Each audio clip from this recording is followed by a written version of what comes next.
Let's get us started with some good vibrations. I've been visiting quite a lot of forums, threads on Solomonic magic recently. I've decided that this is an area of my life that I'm finding particularly interesting. Those of you who've been watching my reviews have noticed that there have been a lot of books about Solomonic magic recently.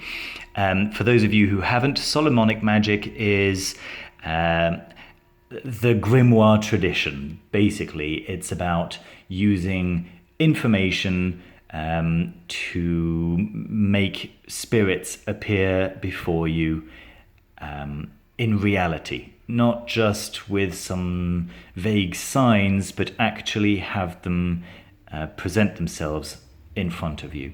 Now, understandably, the people who have experienced this say that the psychological model is to be rejected. They say these are real spirits in the real world. This really brings me back to the video that I recorded about a month ago about the fallacy of the difference between the scientific and religious points of view.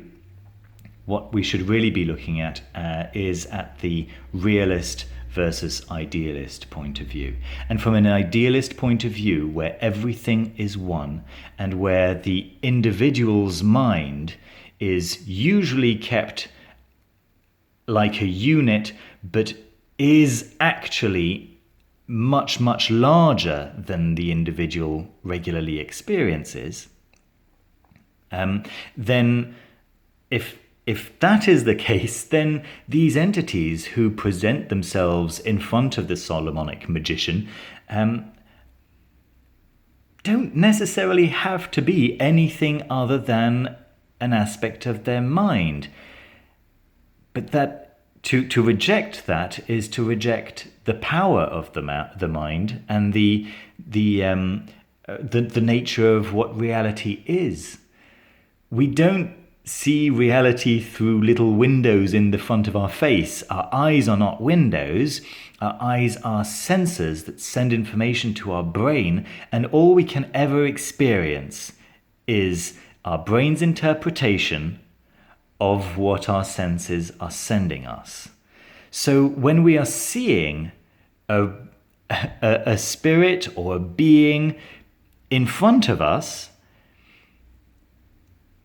how can we say that that's not in our mind? Everything that we experience is in our mind.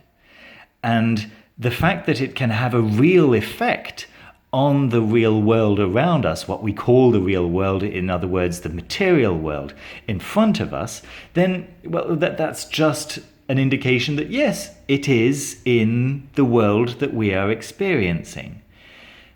But we can't have an objective experience. We can posit that there is an objective world around us that we are experiencing subjectively. Yes, we can suggest that.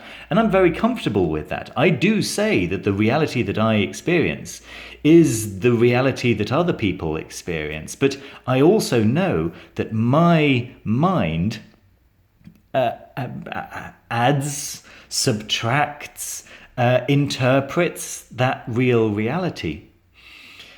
So that's really what I have to offer today. I do have a little picture for you, as every Saturday, and it's really to do with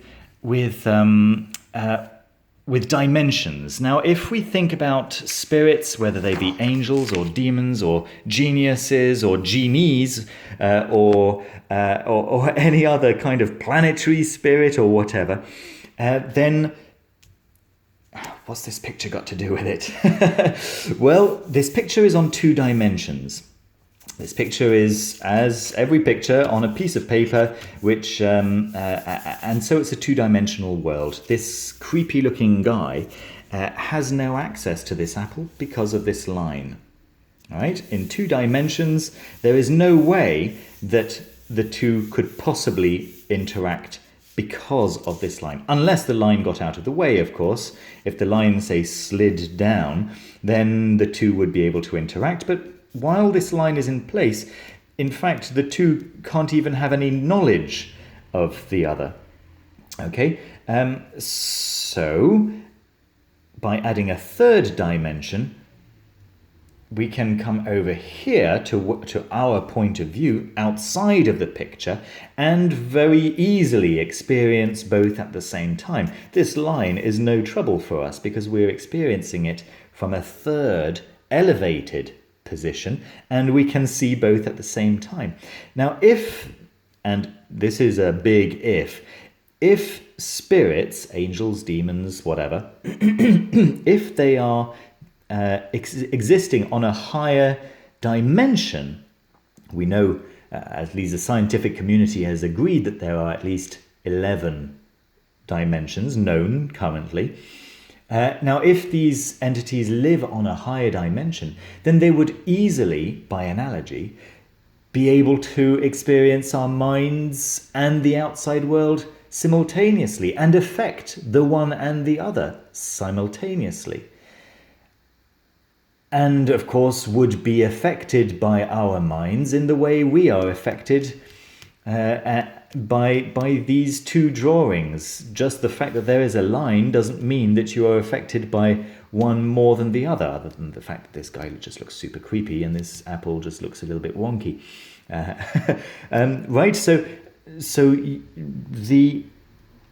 the idea that spirits are not in your mind seems to me like a misunderstanding of what the mind is.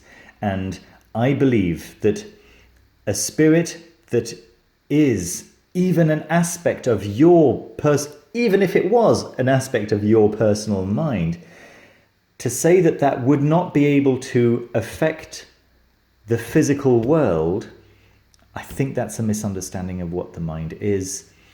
And I'm interested in your thoughts. I'd love to hear whatever you have to say about it, or to read whatever you have to say about it in the comments below. Let's have a chat. Thanks very much for watching. Give us a thumbs up if you like the video, or if you like the idea, and subscribe if you haven't already. Thanks again for watching, and have a great weekend. Bye.